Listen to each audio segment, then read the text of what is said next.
Update sa consolidation at route rationalization, ating pag-uusapan kasama si Department of Transportation Office of Transportation Cooperatives Chairperson Jesus Ferdinand Ortega. Magandang tanghali po, Sir Andy. Magandang tanghali, Nina and si ADG Malaya. Magandang tanghali sa inyo.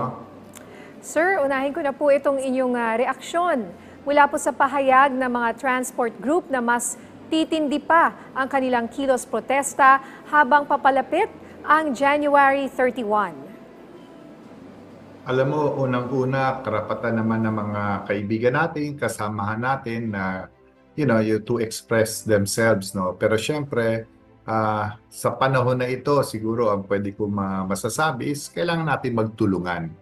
Unang-una, yung kanilang hinaing, meron na silang pinarating sa Supreme Court. I guess we'll just have to respect the process. Hintayin nila yung final nila doon. Ngunit on the part of the government, tuloy-tuloy yung programa.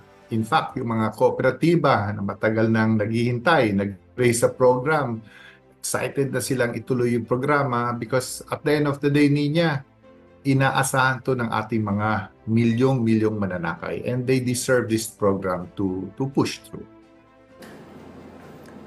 Yes, Chairman, nabanggit po ninyo na tuloy-tuloy yung programa. So, kamusta naman po yung inyong pagdulog sa mga tsuper upang sila ay sumanib na sa mga nabuo na nating kooperatiba? At ano po ang tugon nitong mga kababayan natin, mga tsuper na hindi pa rin sumasama dito sa ating programa? Ay, magandang tanghali, ADG Jonathan Malaya. Unang-una, ang pinakaginawa ko as OTC chairman na nung nag-deadline na tayo, no, consolidation, kinontak ko agad yung mga marami nating mga kooperatiba nationwide. Kasi yung mga nag-kooperatiba na, sila na yung nag-consolidate, sabi ko, baka pwede natin tulungan yung mga drivers. Kasi nung December 31, ang nag-decision naman kung mag-consolidate or hindi, mga operators yon. Sila yung may hawak ng prangkisa, so it was a decision on their part. Ngunit yung mga libo-libong drivers, ng mga operators, sila yung aking pinagtutuunan ng pansin. And good news naman, maraming mga kooperatiba nationwide, they are willing to make these drivers be members para maging miyembro sila ng kooperatiba at saka maging driver din sila ng mga kooperatiba. Ngunit, alam mo, kahit na deadline na tayo ng December 31, si Secretary Bautista through DOTR at saka sa LTFRB, tuloy-tuloy pa rin yung mga lumalapit, naghahanap ng solusyon kasi I have to admit, marami rin talagang napaisip nung dumating na yung deadline na parang gusto nga talagang sumama. So there are talks ongoing and alam mo naman anything could really happen as long as makatulong sa mga drivers to at saka mga operators. So let's see mga developments natin but program-wise, tuloy-tuloy talaga ang programa natin. Pero sakali naman po, Chairman, na magpatuloy ang pagmamatigas ng ibang transport group sa PUV Modernization Program, may sasalo na po ba sa mga rutang maiiwanan upang hindi maapektuhan ang ating mga commuter? At yun ang number one priority talaga ng gobyerno, ng DOTR, LTFRB, pati na rin ng MMDA, PNP, pati yung mga LGUs natin, lalong-lalo na sa NCR. Tuloy-tuloy yung coordination nila because ang pinaka-importante is we could give yung sasakyan or for the commuting public come February 1. So meron na tayong mga ginawang hakbang or rather ang LTFRB wherein ang mga choices ay ganito. Unang-una, marami tayong mga malalaking ruta dito sa Metro Manila na maraming mga franchise vehicles or rather vehicles in these routes na pwede nilang i-take over or rather isakay yung mga prangkisa na hindi nag-consolidate who are basically in the small routes. So yung maliliit na ruta, wala halos nag-consolidate, pero dadaanan naman sila ng isang mahabang ruta na mas maraming mga sasakyan. So those are the solutions. And then meron din tayong mga ibang modes of transportation which our commuters can take. But also, yung mga ibang ruta na consolidated, assuming consolidated siya dito, and then marami siyang sasakyan, bibigyan po natin to ng special permit para this consolidated cooperatives or rather routes ay pwedeng bumiyahe doon sa mga ruta na merong pangangailangan. So yun ang mga solusyon na inilatag natin para matulungan natin. What's important dito, Nina, is magkaroon tayo ng smooth transition. Yun yung pinaka-importante because at the end of the day, sabi ko nga, this is for the commuting public. So we have to really monitor this and make sure na maayos yung pag-transition natin from the old system, yung driver-operator, into a modern system which will definitely benefit our riding public. Sir, have you identified mga specific na mga ruta? For example, sir, kanina po, I was just talking sa isa nating kababayan, no? And ang sabi niya, from Quiapo to Project 6, dati may jeep po dyan. Parang halos mag-iisang taon nang walang jeepney, no?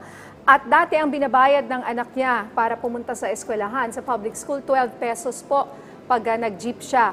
Pero ngayon walang jeep at napipilitan po siyang mag-tricycle. At ang binabayad daw from 12 pesos naging 40 pesos. So papaano po yung mga ganyang mga issue at mga ruta na kailangan po nila ng jeep or mga PUV na mag-apply ng ruta na yan? Definitely, yung mga ruta na yan, naka-spelled out na yan, no? Nakalatag na yan, especially sa ating NCR, no? Ng LTFRB under Regional Director Attorney Tamayo. So from there, makikita na talaga kung ano yung talagang kailangan nating suportahan February 1. Pero tukuyin ko yung sinasabi mo, Ninya, no?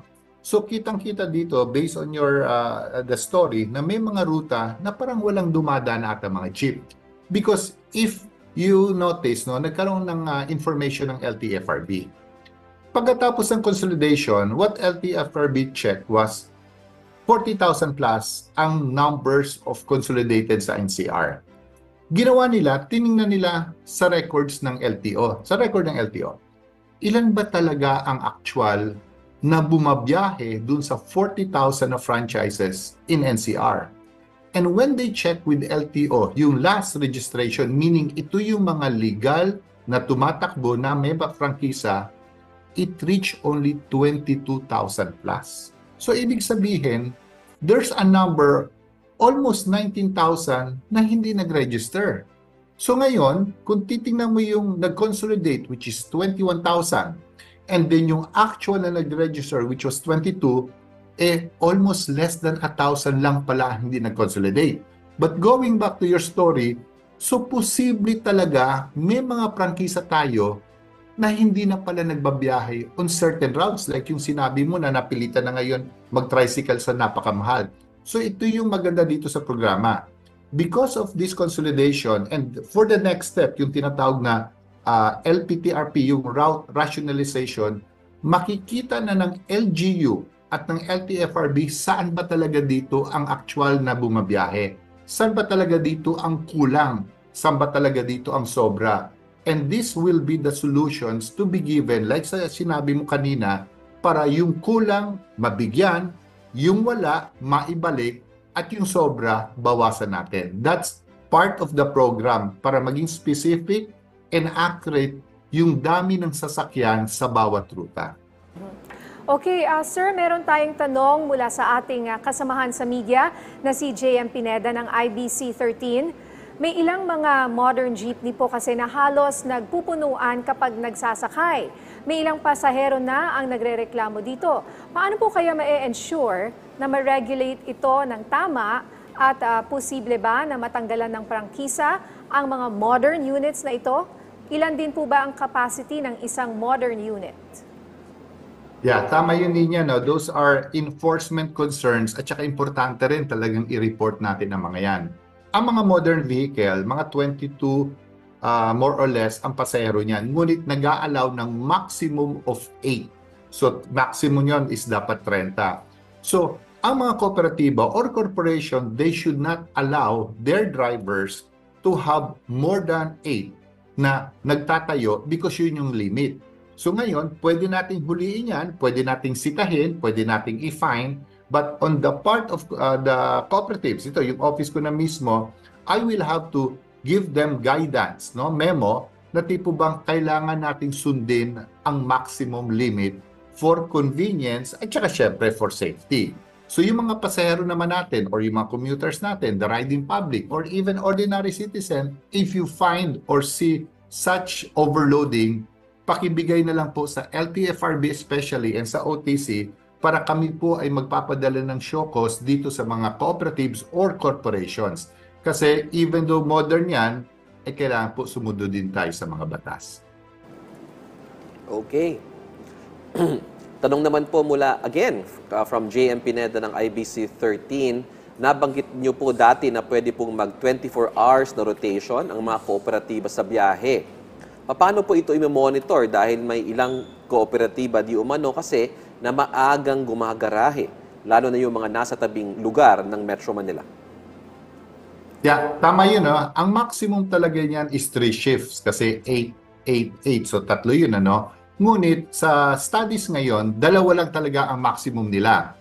This is because of the needs or requirements ng isang ruta. No? Kunyari sa isang ruta, hindi naman kailangan mag 24 hours for reasons na meron naman nagtitake over dun sa ibang ruta or baka mamaya hindi naman pangangailangan yon. So yun, ina-allow yun at the moment. But definitely, part of the fleet management, kasi itong taon na to, this happened a few years ago, binabalik muli ng LTFRB, DOTR, OTC to, we will now be having seminars sa mga kooperatiba natin ng fleet management para ma-maximize nila mismo ang kanilang mga sasakyan not only for profit purpose, but also to serve the riding public. Kunyari, ang modern vehicle mo is 30. Siyempre, pagdating naman ng evening shift or yung sa gabi na hanggang umaga, you don't need the 30 because of reasons na mas less passenger. Ngunit, ang ituturo ng fleet management dito is there should be enough number, a certain number na kayang bigyan ng commuters ng sasakyan on those times na less passengers, ngunit kailangan. So, ito yung ituturo ng gobyerno through DOTR, fleet management to maximize not only the vehicles, but to make sure na yung pasahero natin ay merong masasakyan any time of the day. Okay, Chairman Andy, meron na po akong pahabol na tanong dito. Concern po ang ilan sa amin kasi totoo ba na hindi na kami makakakita nung ating traditional na jeepney? Kasi po yung mga modern jeepney ay mukhang minibus po kasi hindi mukhang jeep.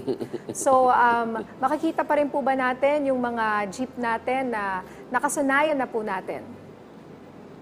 We cannot disappoint the millions of Filipinos. Kailangan po may makita pa tayong itsurang jeep niya, no? Ang mga nauna basically the past years, previous administration, talaga aminin ko mga minibus ang itsura. Ngunit walang nakalagay dyan na hindi pwede ang design ng jeep. In fact, itong rules namin, we change it. We now put the word, we would like to encourage na dapat may design, may logo, may font, anything that could resemble and will resemble yung ating mga jeep na talagang tourist attraction yan. In fact, sa ngayon, there are at least 2 na alam kong companies local that are applying to be accepted, pasok sa standard, mabigyan sila ng certificate para magkaroon ng choice option yung ating mga cooperatives and corporations to buy this traditional design. Definitely po, hindi bawal. Definitely po, we encourage and I do feel confident na hahabol po yung mga traditional jeep na design, ngunit pasok sa standards for safety, reliability, and convenience, hindi po mawawala yan. Dadami pa po yan, but in a modern way para mas convenient po sa pasahero. Kanina po, Chairman, nabanggit ninyo yung update sa route rationalization. Kasi importante po ito. I know this is more of a concern of LTFRB than your office. Pero would you know kung ano po yung timetable para sa rationalization ng mga rota? Yeah. Tama po yun. That's a very important part of the program po, no? So tapos na yung consolidation, yung route rationalization, tuloy-tuloy po yan. Years ago, nag-start na yan, but this will be concentrated especially for the next 3 years. nakita ko na po yung programa. Maximum po yung 3 years, but if can be done in a year and a half, mas okay po yon. So tatapusin po ng LGU yan with LTFRB para malaman sa bawat ruta ilan ba ang sasakyan, ilan ba ibabawas or idadagdag natin, or ano bang bagong ruta na gagawin natin dahil may bago na siguro mga residents doon or mga commercial areas. So this will happen first. Ito yung parang uunahin po talaga. This year, alam nyo, estimate na nakikita ko, at least 700 LGUs should have this because pinasok po to sa budget. So pag natapos itong route rationalization plan, or rather sabay, lahat ng bibigyan na ng LPTRP, papasok na po yung requirement na mag-modern na sila. Kasi ang next phase naman po ng after LPTRP, alam mo na yung number of routes, pag-acquire po ng modern vehicles. Pero yung modern vehicles naman po will not happen in a year or two. May 27-month program rin po yun dahil wala naman po tayong supply na ganun karami, but definitely po, parating na po yun. So, uunahin natin yung LPTRP like you mentioned, sir. And then after that, modernization. So, in a spread of 6 years, more or less po, makikita na po natin yung dami ng modern vehicles para po for our passengers and commuters. But based on the proper numbers, dun po sa LPTRP, with the help po ng ating mga kaibigan sa mga LGUs and also sa dating opisina ni ADG sa DILG naman po. Alright, maraming salamat po sa inyong oras, DOTR Office of Transportation Cooperatives Chairperson Jesus Ferdinand Ortega. Chairman Andy, maraming salamat. Maraming salamat sa inyong dalawa.